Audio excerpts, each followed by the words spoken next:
കോൺഗ്രസ് നേതാവ് ഷാനിമോൾ ഉസ്മാനെതിരെ ഗുരുതര ആരോപണവുമായി ഒരു സംഘം പ്രവാസികൾ രംഗത്ത്. ഷാനിമോൾ ഉസ്മാൻ ബംഗളൂരുവിൽ ഫ്ളാറ്റ് തട്ടിപ്പ് നടത്തി. മരുമകന്റെ പേരിൽ തട്ടിപ്പ് നടത്തിയെന്നാണ് പരാതി നൽകിയിട്ടും KC വേണുഗോപാലോ VD സതീശനോ നടപടിയെടുത്തില്ലെന്നും പരാതിക്കാർ പറയുന്നു. കോൺഗ്രസിൻ്റെ പ്രധാനപ്പെട്ട നേതാവും നിലവിലെ രാഷ്ട്രീയകാര്യ സമിതി അംഗവുമായിട്ടുള്ള ഷാനിമോൾ ഉസ്മാനെതിരെയുള്ള ഗുരുതരമായ ആരോപണമാണ് ഒരു സംഘം പ്രവാസികൾ അല്പം മുമ്പ് വാർത്താ സമ്മേളനത്തിലൂടെ നടത്തിയത്. ആ ആരോപണത്തിൻ്റെ ഗൗരവം കൊണ്ട് തന്നെ അവരോട് നേരിട്ട് ചോദിക്കാം. ലക്ഷങ്ങളുടെ കോടികളുടെ ഭൂമി തട്ടിപ്പ്, ഫ്ലാറ്റ് തട്ടിപ്പാണ് കർണാടകയിൽ നടന്നത്. അതിൽ ഇരകളായിട്ടുള്ള പ്രവാസികളാണ് ഇവിടെ ഉള്ളത്. 215ഓളം ഫ്ലാറ്റ് സമുച്ചയമാണ്. അതിൽ നമ്മൾ മനസ്സിലാക്കുന്നത് 20 ഫ്ലാറ്റുകൾ ഷാനിമോൾ ഉസ്മാൻ്റെ മരുമകൻ എടുക്കുന്നു, അവരുടെ പേരിൽ എഗ്രിമെൻറ്റ് ചെയ്യുന്നു. അതിനുശേഷം ഈ ഫ്ലാറ്റ് മുഴുവൻ അവർ കൈയടക്കുന്നു. അതിനുശേഷം കർണാടക സർക്കാരിൻ്റെയും കോൺഗ്രസിൻ്റെയൊക്കെ പിന്തുണയോടുകൂടി ഈ ഫ്ലാറ്റിൻ്റെ യഥാർത്ഥ ഉടമകളെ പൂർണ്ണമായി അവിടെ നിന്ന് ഗുണ്ടായിസ് ഉപയോഗിച്ച് ഇറക്കി വിട്ടു എന്നതാണ്. അതിൽ ഗൗരവതരമായ കാര്യം, ഇവർക്ക് ഈ ഭൂമിയും ഫ്ലാറ്റും നഷ്ടപ്പെട്ടു പോയി എന്നത് ഏറ്റവും പ്രധാനപ്പെട്ട കാര്യം. മറ്റൊന്ന്, കർണാടക ഭരിക്കുന്നത് കോൺഗ്രസ്സാണ്. ഒപ്പം തന്നെ കോൺഗ്രസിൻ്റെ ACC സെക്രട്ടറിയും നിലവിലെ കേരളത്തിലെ രാഷ്ട്രീയകാര്യ സമിതി അംഗവുമായിട്ടുള്ള ഷാനിമോൾ ഉസ്മാനെതിരെയാണ് ഇവർ ഗുരുതരമായ ആരോപണം ഉന്നയിക്കുന്നത് എന്നത് ഏറ്റവും പ്രധാനപ്പെട്ട കാര്യമാണ്. അതാണ് നമ്മൾ അവരോട് ചോദിച്ച് മനസ്സിലാക്കാൻ ശ്രമിക്കുന്നത്. ഇപ്പോൾ നിങ്ങൾ ഉന്നയിച്ച കാര്യം, ഒന്ന്, നിങ്ങൾക്ക് ഫ്ലാറ്റുകൾ നഷ്ടപ്പെട്ടു പോയി. നിങ്ങൾ നിരവധി പ്രവാസികൾ അവരുടെ നിക്ഷേപമാണ് ഇതിനകത്ത് ഉപയോഗിച്ചത്. അതിൽ 20 അപ്പാർട്ട്മെൻറ്റുകൾ എടുക്കാൻ വന്ന ഒരാൾ അതിൻ്റെ അവകാശിയായി മാറുന്നു. നിങ്ങളെല്ലാം അവിടെ നിന്ന് ഇറക്കി വിടുന്നു. കർണാടക ഭരിക്കുന്നത് കോൺഗ്രസ്സാണ്. നിയമപരമായും പോലീസിൽ നിന്ന് ഒരു തരത്തിലുള്ള സഹായവും നിങ്ങൾക്ക് ലഭിക്കുന്നില്ല. ഇപ്പോൾ കേരളത്തിലെത്തി മുഖ്യമന്ത്രിക്ക് നിങ്ങൾ പരാതി നൽകിയെന്നാണ് അറിയുന്നത്. ഇനിയുള്ള നടപടികളാണ് എന്താണ് സംഭവിച്ചത്? ഞാൻ ഈ പ്രവാസികളുടെ ലീഗൽ അഡ്വൈസറാണ്. അപ്പോൾ ആ നിലയിലാണ് ഞാൻ സംസാരിക്കുന്നത്. അപ്പം നിരന്തരമായിട്ട് ഈ വിഷയങ്ങൾ അവിടെ ഈ പ്രവാസികൾ നമ്മളോട് ആവശ്യപ്പെടാറുണ്ട് ഈ പ്രശ്നം പരിഹരിക്കുന്നതിന് വേണ്ടി. 2022 മുതലാണ് ഇവരത് ഒക്യുപ്പൈ ചെയ്യുന്നത്. ഒരു 20 അപ്പാർട്ട്മെൻറ്റാണ് അവർ ആദ്യം ഒക്യുപ്പൈ ചെയ്യുന്നത്. ബാക്കി ഒരു 135, അതിൻ്റെ കാര്യം നമ്മളൊരു റെൻറ്റ് ആദ്യം ഒരു വാടക കരാറിന് വരുന്നു. അത് 20 അപ്പാർട്ട്മെൻറ്റ് ഷാനിമോൾ ഉസ്മാൻ്റെ മരുമകൻ്റെ പേരിലാണ് എഗ്രിമെൻറ്റ്. പേരിൽ അവർ എടുക്കുന്നു 20 അപ്പാർട്ട്മെൻറ്റ്. അതിൻ്റെ ഇവിടെ ഉണ്ട്. അത് കഴിഞ്ഞിട്ട് അവർ അതിൻ്റെ മറവിൽ ബാക്കിയുള്ള അപ്പാർട്ട്മെൻറ്റുകളുടെ സ്വന്തമാക്കുക. NREs ആരും സ്ഥലത്തില്ല, ഓണറും കുറച്ചാൾ സ്ഥലത്തില്ലായിരുന്നു. അപ്പോൾ അതിൻ്റെ മറവിൽ നമ്മളൊരു വിശ്വാസപൂർവ്വം ഏൽപ്പിച്ചൊരു കാര്യത്തിൻ്റെ മറവിൽ അവർ ബാക്കിയുള്ള അപ്പാർട്ട്മെൻറ്റുകൾ സ്വന്തമാക്കുക എന്നുള്ളതാണ് ഇവിടുത്തെ ഒരു കാര്യം.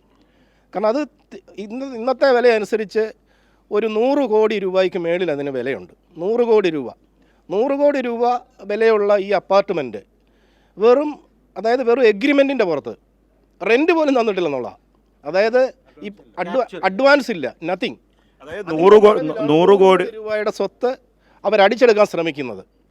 മനസ്സിലായി? അതാണ് അതിനകത്തിലെ ഞങ്ങളുടെ പോയിന്റ്. അതെന്ന് പറഞ്ഞാൽ അതിൽ ഞങ്ങൾ എഫക്റ്റഡ് പാർട്ടീസ് എന്ന് പറയാൻ NREs ആണ് ബഹുഭൂരിപക്ഷം. അവരെല്ലാം വൃദ്ധരും അവരെ പരസഹായമില്ലാതെ മറ്റു കാര്യം ചെയ്യാൻ കഴിയാത്തവരുമാണ്. അവർക്കെന്ന് പറഞ്ഞാൽ അങ്ങോട്ട് ചെന്ന് കഴിഞ്ഞാൽ അവരെ ഗുണ്ടകളെ വിറ്റ് ഭീഷണിപ്പെടുത്തുക, പോലീസിനെ വിട്ട് അവരെ അറസ്റ്റ് ചെയ്യിക്കുക, കൊല്ലുമെന്ന് പറയുക. നിങ്ങൾ നോക്കിയാൽ ഇവരോടൊക്കെ പ്രായമുള്ളവർ, ഇവരോട് ചെന്ന് കൊല്ലുമെന്ന് പറഞ്ഞാൽ ഇവർ നാളെ പോവുമോ? മനസ്സിലായി? അതുകൊണ്ട് വളരെ എന്താ പറയുക, വളരെ ദുഃഖകരമായ ഒരു കാര്യമാണ് പ്രത്യേകിച്ച് ഒരു കോൺഗ്രസ് MLAയും ഒക്കെ ആയിട്ടിരുന്ന ഒരു വ്യക്തിയുടെ ഭാഗത്തു നിന്ന് ഉണ്ടാകുന്നത്. അതിനകത്ത് ഞങ്ങളൊരു രാഷ്ട്രീയമായിട്ടുള്ള കാര്യമല്ല ഞങ്ങൾ പറഞ്ഞത്. ഞങ്ങൾക്ക് രാഷ്ട്രീയമില്ല ഇക്കാര്യത്തിൽ. നമുക്ക് എല്ലാ പാർട്ടിക്കാരും നമ്മുടെ ഇതിനകത്തുണ്ട്. കോൺഗ്രസ്സുകാരുണ്ട്, കമ്മ്യൂണിസ്റ്റുകാരുണ്ട്. അപ്പം നമുക്ക് പാർട്ടി എന്നുള്ളതല്ല, നമുക്ക് ഇതിൻ്റെ ഒരു നീതി ഈ പാവപ്പെട്ടവർക്ക് കിട്ടണമെന്നുള്ളതാണ്. അതിന് ഈ കേരള കാരണം കർണാടകത്തിൽ ചെന്ന് കഴിഞ്ഞാൽ അവിടെ അവരുടെ സ്വാധീനം, അത് ഏത് സ്വാധീനമാണെന്ന് എനിക്കറിയത്തില്ല. കാരണം അവർക്ക് അവിടെ ചില ഫോക്കസുകളുണ്ട്. ഇതിപ്പോൾ കോൺഗ്രസിൻ്റെ ഓൾ ഇന്ത്യ നേതൃത്വം അറിഞ്ഞുകൊണ്ട് ചെയ്യുന്ന കാര്യമൊന്നുമല്ല. അവർക്ക് ചില ആളുകളുണ്ട്, ചില കോക്കസ് ഉണ്ട് അവിടെ, അറിയാമല്ലോ. ആ കോക്കസ് ഉപയോഗിച്ച് ആരൊക്കെയോ അവരെ സഹായിക്കുന്നുണ്ട് അവിടെ. അതിനെല്ലാ കോൺഗ്രസ് നേതാക്കന്മാരെ ഞങ്ങൾ കുറ്റപ്പെടുത്തുന്നുമില്ല. അതുകൂടെ ഞങ്ങൾക്ക് പറയാം. ഇപ്പോൾ നിലവിൽ KC വേണുഗോപാലിന് പരാതി നൽകിയെന്ന് പറയുന്നു. കേരളത്തിൻ്റെ പ്രതിപക്ഷ നേതാവ് VD സതീശന് പരാതി നൽകി. രാഹുൽ ഗാന്ധിക്കടക്കം നിങ്ങൾ പരാതി നൽകിയെന്നാണ് പറയുന്നത്. കേരളത്തിൽ വന്ന് ഇപ്പോൾ മുഖ്യമന്ത്രിക്ക് പരാതി നൽകിയിട്ടുണ്ട്. നിങ്ങൾ ഇനി അടുത്ത ഫ്യൂച്ചർ തുടർന്ന് ഈ കാര്യത്തിൽ നീതി തേടി എന്താണ് അടുത്ത് നിങ്ങളുടെ പ്ലാൻ? ഞങ്ങൾ ഇനിയിപ്പം ഈ പരാതികൾ ഞങ്ങൾ ഫോർമലായിട്ട് അവർക്ക് അയച്ചതേ ഉള്ളൂ. ഞങ്ങളത് ഫോളോ അപ്പ് ചെയ്തിട്ടില്ല. അത് അവരെ നമുക്ക് കുറ്റപ്പെടുത്താനൊക്കത്തില്ല. കാരണം അവർക്ക് ഇനിയിപ്പം നമ്മുടെ ക്ഷമയുടെ നെല്ലിപ്പല കണ്ടു. ഇതിപ്പോൾ ഒരു മാസമായിട്ട് ഞങ്ങൾക്ക് അതിൻ്റെ ഒരു നിയമ നടപടിക്കുള്ളൊരു പേപ്പർ കിട്ടിയിരിക്കുക. ഇനിയിപ്പോൾ ഞങ്ങൾക്കൊന്നും നോക്കാനില്ല. ഇനിയിപ്പോൾ അത് ഒഴിപ്പിക്കുക എന്നുള്ളതേ ഉള്ളൂ. അതിനുള്ളൊരു ശ്രമമായിട്ടാണ്. കാരണം ഇതൊരു കേസ് പറഞ്ഞു കഴിഞ്ഞാൽ ഇത് വർഷങ്ങൾ നീണ്ടുപോകും. അതാണ് ഷാനിമോളും ആഗ്രഹിക്കുന്നത്. നിയമപ്രശ്നമായി കഴിഞ്ഞാൽ അറിയാമല്ലോ, ഇന്ത്യയിലെ കോടതികൾ സ്വത്ത് അതാണ് അതിൻ്റെ പോയിന്റ്. അവർ വർഷങ്ങളോളം അവരുടെ കൈവശം ഇരിക്കും. അവർക്ക് നിങ്ങൾ പോയി നോക്കിക്കാണാം, അവർക്ക് അവിടെ റെൻറ്റ് കിട്ടിക്കൊണ്ടിരിക്കും, അവർക്ക് അവിടെ വാടകയ്ക്ക് വലിയ വാടകയ്ക്ക് കൊടുക്കുന്നുണ്ട്, ആളുകൾ വരുന്നുണ്ട്. വലിയ നല്ല ബിസിനസ്സാണ്, ഫ്ലറീഷിങ് ബിസിനസ്സാണ് ഹോട്ടൽ ബിസിനസ്. അവർക്ക് കോടികളുടെ സമ്പാദ്യം അല്ലെങ്കിൽ ഇതിനോട് അവരുടെ മരുമകന് ഉണ്ടായി കാണും. മനസ്സിലായോ? അതെല്ലാവരും എടുത്തോട്ട്. പക്ഷേ സാർ ഒരു സംശയം, ഈ കാര്യത്തിൽ ഈ എഗ്രിമെൻ്റ് നമ്മൾ നോക്കിയതാണ്. ഈ എഗ്രിമെൻറ്റിനകത്ത് ഈ ഷാനിമോൾ ഉസ്മാൻ്റെ മരുമകനാണ് ഈ എഗ്രിമെൻറ്റിനകത്ത് വരുന്നത്. അപ്പം നിങ്ങളും ഷാനിമോൾ ഉസ്മാനുമായിട്ടാണ് ഇത് തമ്മിലുള്ള ബന്ധവും ക്രയവിക്രയവും ഒപ്പം തന്നെ പണം ഇടപാടും പലതരത്തിലുള്ള സംഭാഷണങ്ങളൊക്കെ നടത്തിയിട്ടുള്ളത്. അത് സംബന്ധിച്ചിപ്പോൾ അവരൊരു പ്രധാനപ്പെട്ട രാഷ്ട്രീയ നേതാവാണ്. അടുത്ത് ഈ വരുന്ന നിയമസഭാ തെരഞ്ഞെടുപ്പിലടക്കം അവർ സ്ഥാനാർത്ഥിയായി മത്സരിക്കുമെന്നാണ് നമ്മൾ പുറത്ത് കേൾക്കുന്നത്. അപ്പോൾ അങ്ങനെ ഒരാൾക്കെതിരെ ഒരു ആരോപണം ഉന്നയിക്കും, എന്തെങ്കിലും തെളിവ് നിങ്ങളുടെ വാട്സപ്പ് ചാറ്റോ നിങ്ങൾ ഫോൺ സംഭാഷണം എന്തെങ്കിലും നിങ്ങളുടെ കൈവശമുണ്ട്? അതെല്ലാം ഉണ്ട്. ഇത് ഞങ്ങൾ അന്ന് ആദ്യ സമയത്ത് ഇവരുമായിട്ട് ഈ ജോസഫ് ചാക്കോയെ കോൺടാക്ട് ചെയ്ത ടെലിഫോണുകളും വാട്സപ്പ് ചാറ്റുകളും എല്ലാം ഉണ്ട്. പിന്നെ ഒരു കാര്യം നമുക്കൊരു യുക്തിപരമായിട്ട് ചിന്തിച്ചാൽ മനസ്സിലാകും. ഈ ഷഹനാസ് എന്ന് പറഞ്ഞൊരു വ്യക്തിക്ക് എന്തായാലും ഞാൻ എന്നെ വീട്ടിൽ വിളിച്ചുകൊണ്ട് പോയിട്ടാണ് ഞാൻ വേണമെങ്കിൽ ടവർ വെച്ച് നോക്കാം. ഞാൻ അവരുടെ വീട്ടിൽ പോയി, അവർ ആ സമയത്താണ് എന്നെ ലൂർ ചെയ്ത് ഇന്നമാതിരി ഇത് യു മസ്റ്റ് എനിക്ക് തന്നേ പറ്റുള്ളൂ, യു മസ്റ്റ് ഡു ഇറ്റ്, എൻ്റെ മരുമോന് ജോലിയില്ല, അതിൽ അൺഎംപ്ലോയിഡ് ആണ്, ഇതൊക്കെ പറഞ്ഞ് അത് എല്ലാ പ്രൂഫുണ്ട്. ഒരു ഇൻവെസ്റ്റിഗേഷൻ നടക്കുകയാണെങ്കിൽ എല്ലാ പ്രൂഫുണ്ട്. ആ ഫ്ലാറ്റിൽ തന്നെ 80 ഫ്ലാറ്റുകൾ സ്വന്തമായിട്ടുള്ള ഒരു ഇൻവെസ്റ്ററാണ് താങ്കളാണ് അതിൻ്റെ ഫസ്റ്റ് ടൈം ബാംഗ്ലൂരിൽ ഈ ഒരു സർവീസ് ഡിപ്പാർട്ട്മെൻറ്റ് കോൺസെപ്റ്റ് കൊണ്ടുവരുന്നത് 2004. അപ്പോൾ ആദ്യം ഞാനൊന്ന് വേറൊന്ന് കെട്ടി, അത് ഇറ്റ് വാസ് റണ്ണിങ് വെൽ. അത് കഴിഞ്ഞിട്ടാണ് ഞാൻ ഇതിൻ്റെ അകത്ത് ആരംഭിക്കുക. 215 വലിയൊരു ഇതിലായിട്ട് തുടങ്ങി. അതിൽ നിങ്ങളുടെ ഈ 80 ഫ്ലാറ്റുകളിലാണ് 20 കൊടുത്ത് ഞാൻ പരസ്പരമുള്ള എഗ്രിമെന്റ് ആയിരുന്നു ആദ്യം. ഷാലിമോൾ പറഞ്ഞിട്ടാണ് ഇത് എനിക്ക് അല്ലെങ്കിൽ ടാക്സിൻ്റെയും അത് പല പ്രോബ്ലംസ് വരും. ബിക്കോസ് ഈ ഞാൻ ഇതിൻ്റെ അകത്ത് ഷാനിമോൾ ഉസ്മാൻ ആദ്യം ഈ എഗ്രിമെന്റ് വയ്ക്കുമ്പോൾ മരുമകൻ്റെ പേരെന്തുകൊണ്ടാണ് പറയുന്നത്? മരുമോൻ്റെ ആവുമ്പോൾ ഷീസ് അപ്പം ഞാൻ പറഞ്ഞു മരുമോൻ്റെ പേര് എനിക്ക് അറിഞ്ഞൂടാ മരുമോൻ ആരാന്ന്. അപ്പോൾ ഷാലിമോൾ പറഞ്ഞു എൻ്റെ മരുമോൻ എൻ്റെ മോളുടെ ഭർത്താവാണ്, സോ യു ഡു ഇറ്റ് എന്ന് പറഞ്ഞു. ഞാൻ പിന്നെ വിചാരിച്ചു മോളുടെ ഭർത്താവ്. പിന്നെ ഞാൻ ഷാലിമോളോട് പലപ്പോഴും പറഞ്ഞു, ഷാലിമോളെ എന്തെങ്കിലും പ്രോബ്ലം ഉണ്ടെങ്കിൽ, പിന്നെ ട്രസ്റ്റ് ആയിരുന്നു, വിശ്വാസത്തെ ഒരു പരമാവധി മുതലാണ് വിശ്വാസ വഞ്ചനയാണ് ആക്ച്വലി ചെയ്തത്. ഞാൻ ഇവരോടൊക്കെ സമാധാനം പറയാൻ പോകണം. ബിക്കോസ് ഇറ്റ് ഇസ് നോട്ട്, അതിൻ്റെ നെസസറി ഇല്ലായിരുന്നു. ഓൾറെഡി ഞാൻ ഈ ലാൻഡ് മാഫിയയുടെ പ്രോബ്ലത്തിൽ വന്നതാണ്. 10-15 കൊല്ലം ഞാൻ ഈ ലാൻഡ് മാഫിയയുടെ ബാംഗ്ലൂരിൽ ഫൈറ്റ് ചെയ്തതാണ്. ഇവരൊക്കെ സ്ഥലങ്ങൾ പോയി, ഇവരൊന്നും അവരുടെ സ്ഥലങ്ങൾ, ഞാൻ വിറ്റ സ്ഥലങ്ങളൊന്നും അവർ ടേക്ക് കെയർ ചെയ്തിട്ടില്ല. ഞാനായിരുന്നു അത് മുഴുവൻ നോക്കിക്കൊണ്ടിരുന്നത്. എന്നിട്ട് എന്നെ ഇവർ ഈ സാർ ഒരു കാര്യം, ഇത്രയും വർഷത്തെ ബന്ധത്തിൽ പലതരത്തിലുള്ള ഫേവറുകൾ നിങ്ങൾ ചെയ്തിട്ടുണ്ട് എന്ന് പറഞ്ഞു ഷാനിമോൾ ഉസ്മാൻ. അവർ തിരഞ്ഞെടുപ്പ് മത്സരിപ്പോൾ ഫണ്ട് നൽകിയിട്ടുണ്ട്, അവർക്ക് വാഹനം, ആധുനിക സംവിധാനമുള്ള വാഹനം എന്തോ എടുത്തു കൊടുത്തു. അതൊക്കെ എപ്പോഴാണ് നടക്കുന്നത്? ഇതൊക്കെ ഒരു 2013-14 ആ സമയത്താണ് വാഹനം എടുത്തു കൊടുത്തു. പിന്നെ എന്താ ഇന്നോവ എന്ന് പറഞ്ഞൊരു വണ്ടി, അതൊക്കെ കൊടുത്തു. പിന്നെ 2014 കണ്ടത് അത് ഞാൻ കൊടുത്തിട്ടുണ്ട്.